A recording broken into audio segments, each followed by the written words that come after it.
بقى شوفي الجمال، شوفي الحواوشي، شوفي الحواوشي بقى، شوفي الحاجات العسل دي. حواوشي طريقه جديده للحواوشي، لف الحواوشي ما خدش مننا وقت. رمى معايا كتير. قرمشه. توفير في الوقت وتوفير في كل حاجه من غير كلام كتير. تعالوا بينا نشوف الطريقه والمقادير. لسه بتعملي الحواوشي بالطريقه القديمه. بصي بقى طريقه سهله وبسيطه. انا طبعا معايا نص كيلو لحمه مفرومه.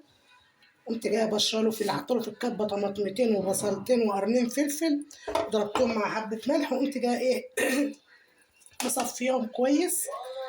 ما برميش الميه بتاعتهم عشان بحتاجها في حاجات تانية. وزي ما انت شايفه كده بفتح العيش طريقه سهله. دهنت وريهم الصينيه كده. دهن الصينيه هيرمي معاكي كتير جدا جدا. دهن الصينيه بالزيت او بالسمنه بقى زي ما تحبي. جايبه العيش كده وبمسك الرغيف كده. قمت جايه الخلطه اللي انا ضربتها في الكبه وعصرتها كويس من الميه، ضفتها على اللحمه وعليها التوابل ومعلقتين بهارات حواوشي فقط لا غير. وما حطيتلهاش ليا لان هي اللحمه اصلا فيها فيها نسبه دهون. والعيش زي ما انتم شايفين كده. زي ما انتم شايفين اهو، مش بمقص ولا باي حاجه، بايد اهو.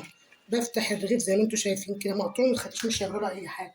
باخد زي ما انتم شايفه كده بالمعلقه. طريقه سهله وبسيطه وهترمي معاكي كتير جدا. وفي الفرن يكون الفرن طبعا مولع مولع على درجة حرارة كده، ومسخنة فرن قبل ما تحط فيه الحاجة. هوريكم بقى، بصوا هوريكم بقى الشكل لما يطلع من الفرن عامل ازاي. بصي بقى بسم الله ما شاء الله اللهم بارك. شوفوا بقى رمى كمية قد ايه حواوشي. بصي يعني ممكن تجيبي 10 ترغيفة عيش هيطلعوا لك 20 سندوتش.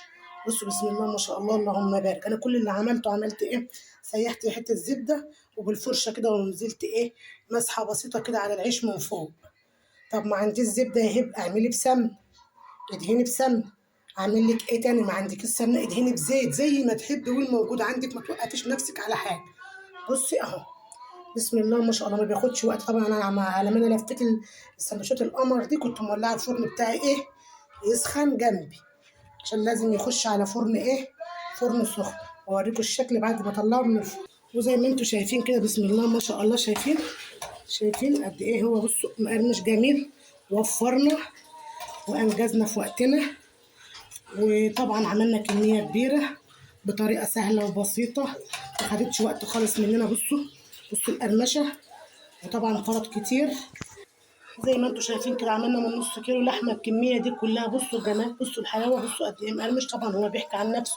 لحمة مستوية 100%. حاجة سهلة وبسيطة وطريقة جديدة تقدري تغيري بقى في الحواوشي حاجة بقى. بصوا بسم الله ما شاء الله فخر من الآخر.